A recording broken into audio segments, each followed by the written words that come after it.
My name is Alexis Brown. I am a nurse here at Naval Health Clinic Cherry Point. I actually wanted to become a doctor first, and then I saw how long it took to become a doctor.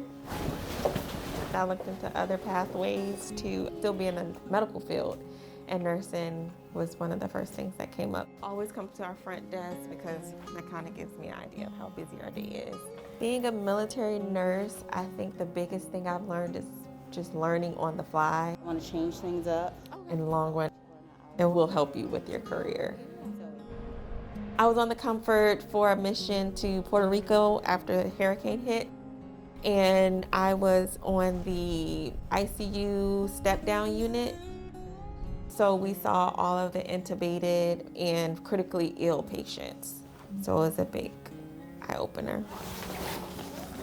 Helping people and having someone say, "Oh my gosh, thank you.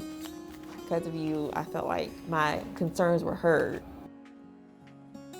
That's the most satisfying part of being a nurse. Nursing has meant so much to me because it's not only a job, it's, I feel like, who I am, ingrained in me. So much about nursing is the caring, the talking to patients. It's just been a big part of my life, and I love it.